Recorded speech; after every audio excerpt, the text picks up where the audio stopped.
RTC ఆస్తులను పరిరక్షించాలని demand చేస్తూ Rajahmundry RTC employees union ఆధ్వర్యంలో ఒక సమావేశం నిర్వహించారు. ప్రభుత్వం జారీ చేసిన జీవో నెంబర్ 137ను తక్షణమే రద్దు చేయాలని వీరు డిమాండ్ చేశారు. ఈ జీవోలో విజయవాడ గవర్నర్పేటలో 1-2 డిపోలను ఖాళీ చేసి ఒక ప్రైవేటు సంస్థకు దారాదత్తం చేయడాన్ని వారు తప్పుపట్టారు. ఈ ప్రైవేటు సంస్థకు 100 సంవత్సరాలు లీజ్ కూడా, అంటే ఇప్పుడు ఆగస్టు 15 నుంచి మహిళలకు ఉచిత బస్సు పథకం అమల్లోకి వస్తుంది. ఈ నేపథ్యంలో ఈ డిపోల నుంచి రెట్టింపు సంఖ్యలో ప్రయాణికుల సంఖ్య పెరుగుతుంది. ఈ నేపథ్యంలో ఈ డిపోలను ఖాళీ చేయించడం, ప్రైవేటు వ్యక్తులకు లీజు కూడా ఎంత మాత్రం కరెక్ట్ కాదని కూడా వారు ఈ సమావేశంలో నిర్వహించడం జరిగింది.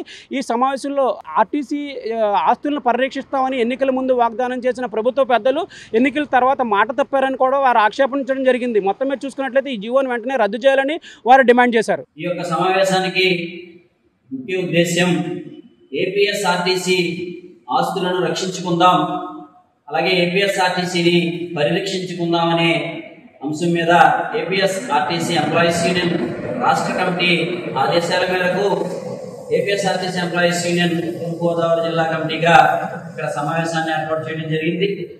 నా పేరు G Chiranjeevi, RTC employees union Turpugodavari జిల్లా కార్యదర్శిగా ఉన్నాను.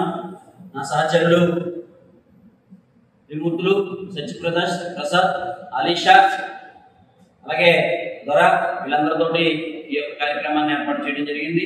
మిత్రులారా, ఏదైతే కూటమి ప్రభుత్వం ఏర్పాటయ్యి సంవత్సరం కాలం గడిచింది. ఈ సంవత్సరం కాలం నుంచి మరి కూటమి ప్రభుత్వం వచ్చిన తర్వాత ఏపీఎస్ఆర్టీసీ ఉద్యోగులతో పాటు ప్రభుత్వ ఉద్యోగులందరికీ కూడా మెరుగైన వేతన సవరణ చేస్తామని హామీ ఇచ్చి ఈ ప్రభుత్వం కూటమి అధికారంలోకి వచ్చింది.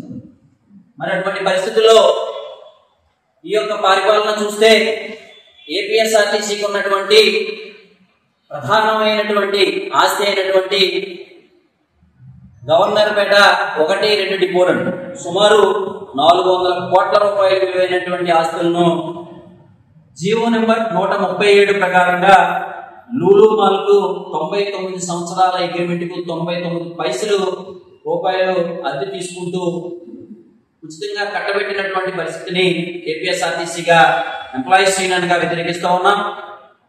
ఇప్పటి వరకు ఆర్టీసీ కానీ ఆర్టీసీ ఉద్యోగులకు కానీ కూటమి ప్రభుత్వం నుంచి ఒక నయా పైసా కూడా మరి చెల్లించలేని పరిస్థితుల్లో ప్రభుత్వం ఉన్నప్పుడు ఒక ప్రైవేటు షాపింగ్ మాల్కు అప్పనంగా 99 పైసలకి ఈ యొక్క 400 కోట్ల రూపాయలటువంటి ఆస్తులను కట్టబెట్టడం అన్యాయం.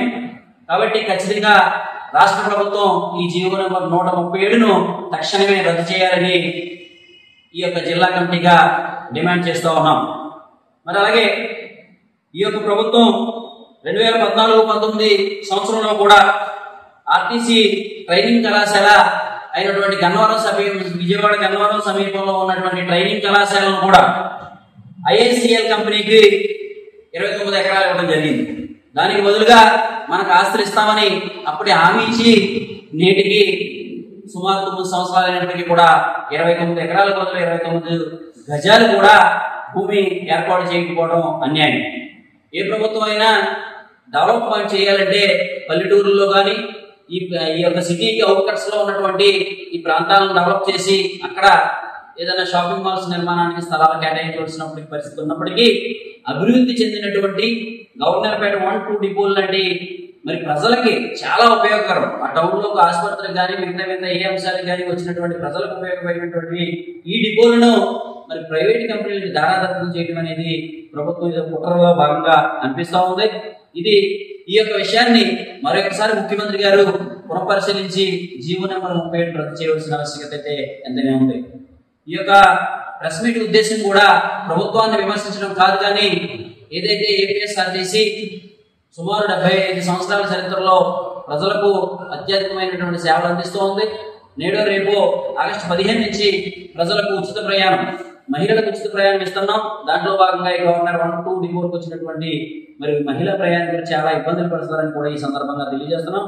కావున ఖచ్చితంగా ఏదైతే జీవో నెంబర్ 137 ద్వారా ఏపీఎస్ఆర్టీసీ ఆస్తిని 400 కోట్ల రూపాయల ఆస్తిని 99 పైసలు లీజుకు ఏదైతే లూలు షాపింగ్ మాల్ అంటే అది 4.15 ఎకరాలుగా ఉంది. లూలు షాపింగ్ మాల్ కి మరి దారాదత్తం చేయడాన్ని విరమించుకుని జీవో నెంబర్ 137 రద్దు చేయకపోతే ఏపీఎస్ఆర్టీసీ ఎంప్లాయీస్ యూనియన్ గా ఈ యొక్క రాష్ట్రంలో ఉన్నటువంటి కమ్యూనిస్ట్ పార్టీలు, ప్రజా సంఘాలను అందరినీ కలుపుకొని ఈ యొక్క ఉద్యమాన్ని ఉధృతం చేస్తాం. ఏపీఎస్ఆర్టీసీ ఆస్తులను పరిరక్షించుకుంటామని ఈ సందర్భంగా రాష్ట్ర ప్రభుత్వానికి తెలియజేస్తా ఉన్నాం.